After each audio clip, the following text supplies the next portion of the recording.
할렐루야. 이 아침 주의 전을 찾으신 여러분들에게 하나님의 은혜와 평강이 함께 하시기를 축원합니다. 오늘 말씀 11장, 아주 유명한 예수님 예루살렘 입성하실 때 나귀를 타고 입성하시는 모습을 우리가 이 부분에서 11장 1절부터 10절까지 이렇게 보게 됩니다.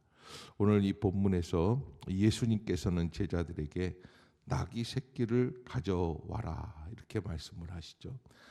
그래서 1절에 보면은 감람산 벳바게와 베다니에 이르렀는데 예수께서 제자 중 둘을 보내시며 이르시되 너희는 맞은편 마을로 가라. 그리로 들어가면 곧 아직 아무도 타보지 않은 나귀 새끼가 매여 있는 것을 보리니 풀어 끌고 오라. 이게 본문을 이렇게 보면서 우리에게 주고 있는 의미는 아직 아무도 타보지 않은 나귀 새끼 첫 예물이라는 것이죠. 하나님의 뜻을 위하여, 구원의 역사를 위하여, 하나님의 때를 위하여 쓰임 받는 귀한 나귀. 그러기에 하나님께 드리는 것을 가장 순결한 것으로 드려라라는 것과 함께 더불어 매여 있는 것을 보겠다. 이건 아직까지 새끼가 자유함을 누리지 못하는, 예수님이 타셨으니까 타실만 하셔서 타셨을 거예요. 무슨 치와와 같은 강아지 새끼를 타신 거는 아니지 않겠습니까? 타실만한데 아직까지 이거는 매여 있는 자유가 없는 것이죠.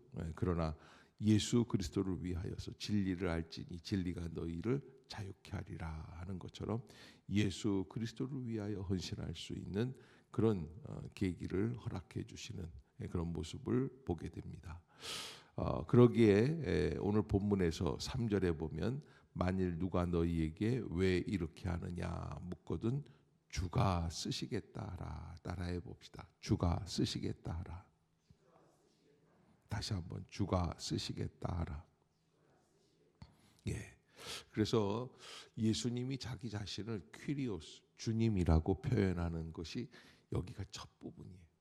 예수님은 이제 십자가를 향해서 한 걸음 더 나아가면서 더욱 확실하게 초점이 맞춰가는, 마치 카메라가 포커스가 안 맞았을 때는 잘 보이지 않지만 피사체가 이렇게 가까이 다가가면서 초점이 맞춰질 때 점점 더 선명하게 보이는 것처럼 십자가의 길을 향해서 나아가면서 바로 이분이 우리의 구원자 주 예수 그리스도이시다라는 것을 알려주고 있는 그런 본문이다라고 하는 것을 알 수 있습니다. 주가 쓰시겠다라.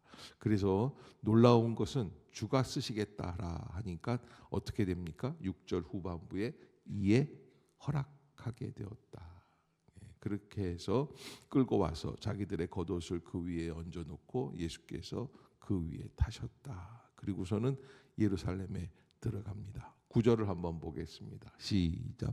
앞에서 가고 뒤에서 따르는 자들이 소리 지르되 호산나 찬송하리로다. 주의 이름으로 오시는 이여 호산나 찬송하리로다.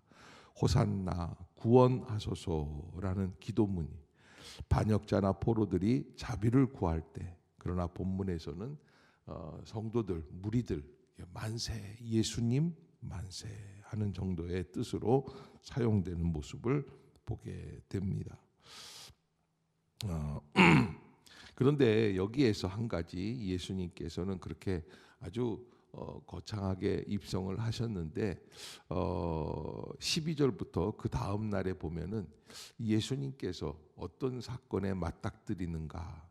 여기 12절 이튿날 그들이 베다니에서 나왔을 때에 예수께서 시장하셨다. 그런데 마침 배가 고프셔서 뭘 먹을 게 없을까 하는데 13절 시작. 멀리서 잎사귀 있는 한 무화과 나무를 보시고 혹 그 나무에 무엇이 있을까 하여 가셨더니 가서 보신즉 잎사귀 외에 아무것도 없더라. 이는 무화과의 때가 아님이라. 아멘. 예수님께서는 열매 없는 무화과 나무를 저주하시죠. 겉으로는 잎이 무성했지만 열매가 없었다. 그래서 예루살렘 그 자체를 희화하는 그런 표현이 아닌가 싶은데, 겉모습은 신앙이 있는 것 같지만 실제 열매가 없는 이스라엘 지도자들, 뭐 이런 사람들을 보게 되고요. 신앙이라는 것은 바로 그 열매로 그 신앙의 깊이를 알 수 있습니다. 우리가 어떤 열매를 맺어가고 있습니까? 내가 나눌 수 있는 열매가 있습니까? 내가 복을 받아서 돈이 많습니까? 그것이 문제가 아니에요. 하나님 앞에서 어떤 열매를 하나님께 드릴 수 있는가라고 하는 것들을 우리가 한번 깨어서, 하나님, 내가 열매 있는 심령이 되게 해 주시옵소서. 예수님은 열매 없는 그 무화과 나무를 보시고 예수님이 찾으실 때 열매가 없을 때 14절 시작. 예수께서 나무에게 말씀하여 이르시되 이제부터 영원토록 사람이 내게서 열매를 따먹지 못하리라 하시니. 자, 이게 이 본문이 사실은 납득이 되지 않고, 아니 예수님이 결국에는 자기가 시장하니까 저주를 한 거 아니냐, 그리고 배고플 땐 사람 건드리는 게 아니야, 뭐 예민하다, 뭐 이런 얘기가 아니에요.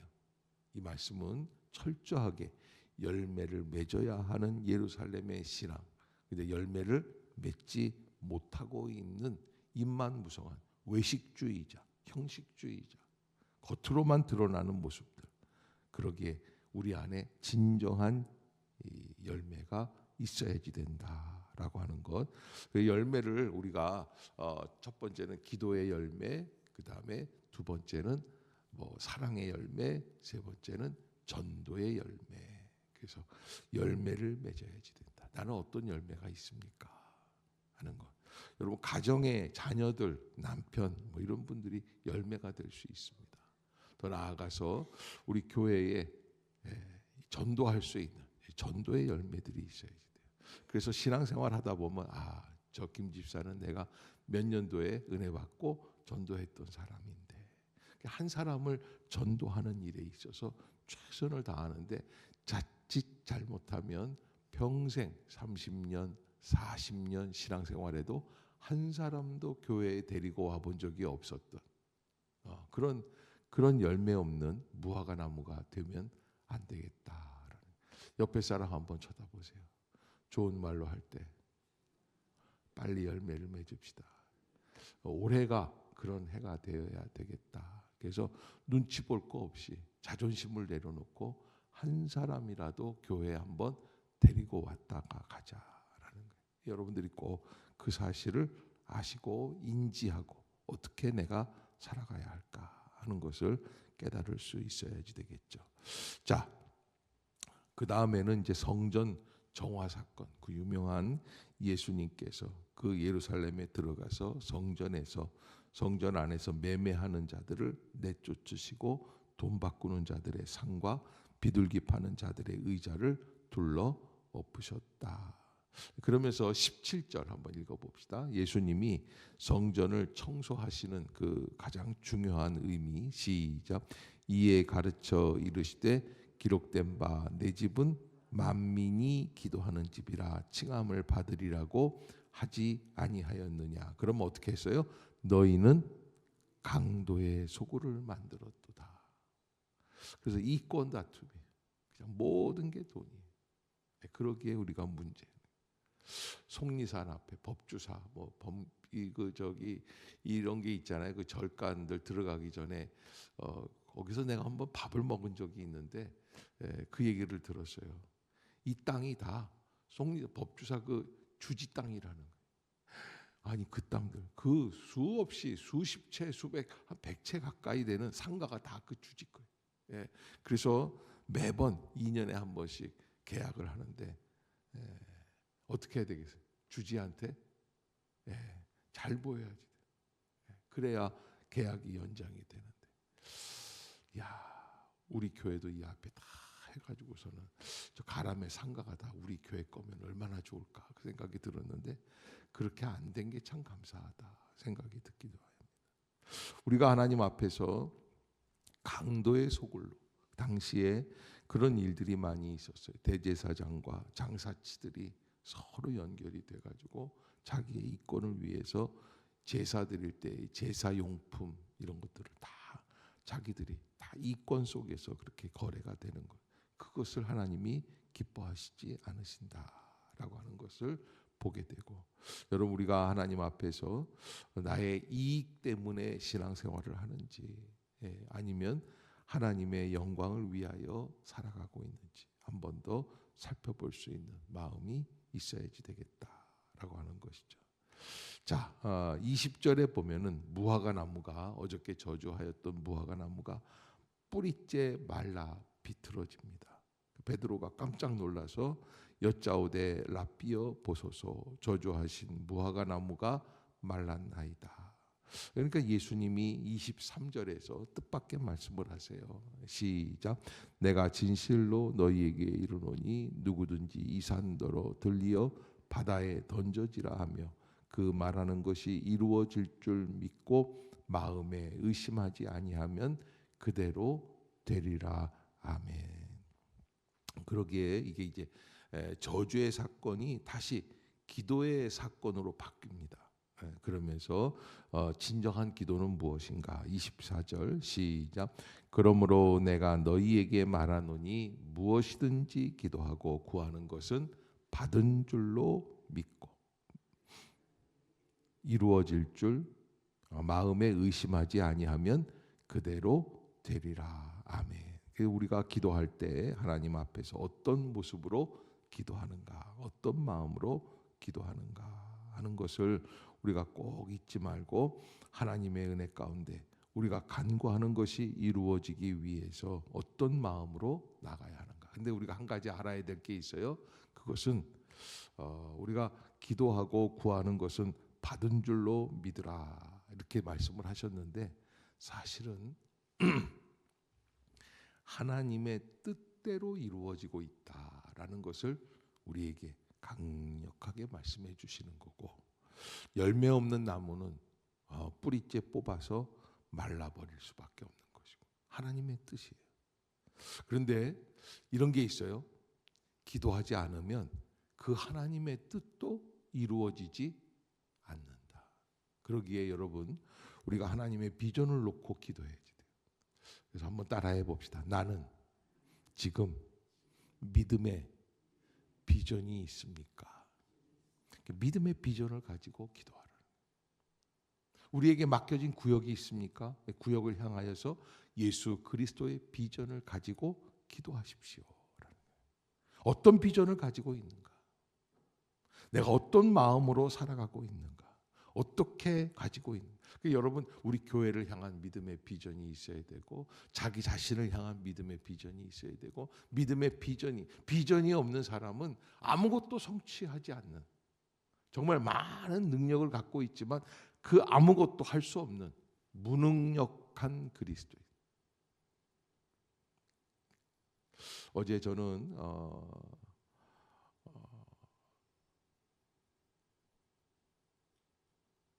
제가 이제 새로 그 OM이라고 하는 선교회 이쪽 서울 지역의 이사장이 돼가지고 사랑의 교회, 서초동에 있는 사랑의 교회 중앙이사회가 모여서 갔었어요. 근데 갔는데, 저는 처음 들어가 봤어요. 사랑의 교회 안에 들어가면 대단하더라고요. 지하 1층부터 지하 5층까지가 성전이에요. 성전. 어마어마한 거예요. 성전이 난 3층으로 되어 있는 건 처음 봤어요. 언제 한번 입장료를 안 받으니까 한번 구경을 한번 갔으면 좋겠다 생각이 드는.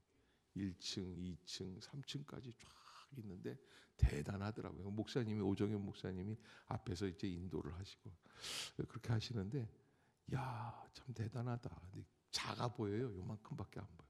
얼마나 성전이 큰지 그렇게 되는데, 제가 진짜 놀란 거는 그날이, 어저께가 화요일 날이 뭐냐면 구역장 모임의 날이에요. 그래서 사랑의 교회 비밀병기, 사랑의 교회 실제적인 교회의 성장을 가늠할 수 있는 자리가 누구냐? 구역장들이 깨어서, 구역장들이 1,000명이 넘는 거야. 한 2,000명 정도 모였을 거예요. 구역장들만 모이는데, 참 대단하다 싶었어요. 그런데 목사님 무슨 말씀을 하시냐면, 제가 거기서 소개받아가지고 앞에 나가서 말도 하고 인사도 했어요. 예. 근데 그 안에 들어갔었다는 게 참 대단한데, 근데 여러분 100번 들어가면 뭐 합니까? 우리가 보고 느낀 게 없으면 아무것도 아니에요.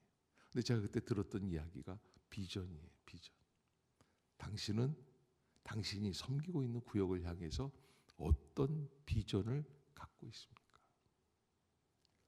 우리 교회 목사님이 좀 이렇다, 뭐 전도사님이 이렇다, 장로님이 이렇다, 성가대가 어떠냐, 교사가 이러지 말고 나는 나 자신이 섬기고 있는 구역 안에서 어떤 비전이 있습니까? 내가 믿고 있는 이 신앙 안에서 어떤 비전을 가지고 나아가고 있습니까? 내가 드리는 이 기도에, 새벽 기도에 어떤 비전이 있습니까?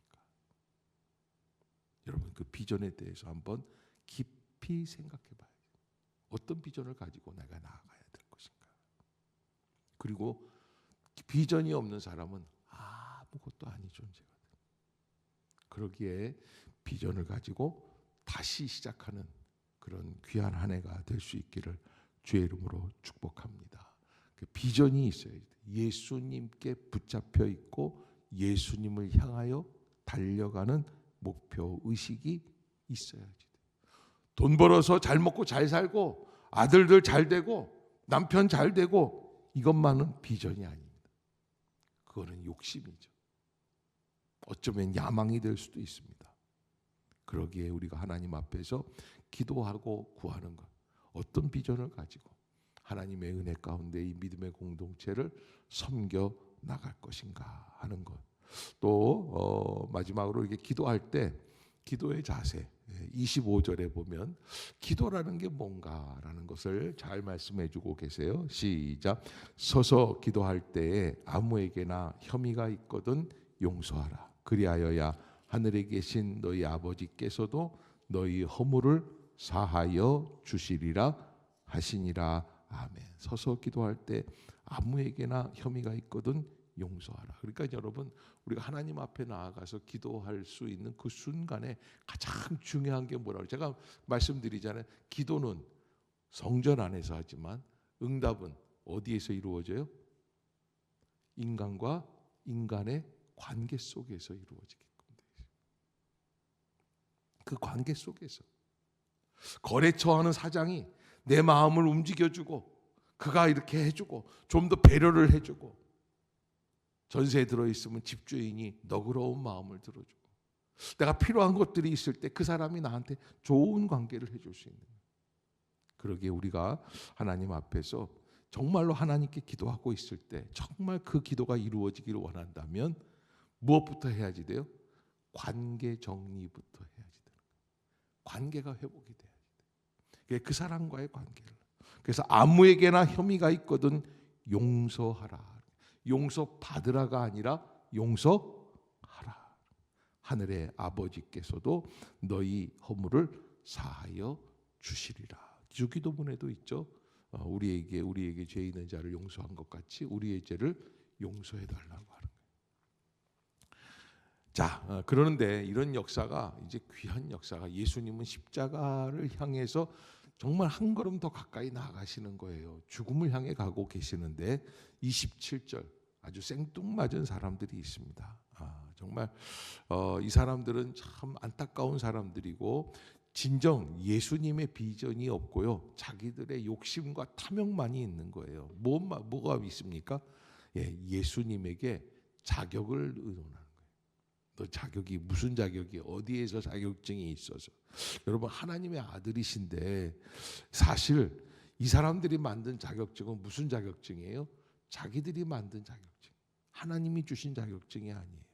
그런데 성전에 거니실 때 대제사장과 서기관들과 장로들이 나와서 28절에 보면 이르되 무슨 권위로 이런 일을 하느냐.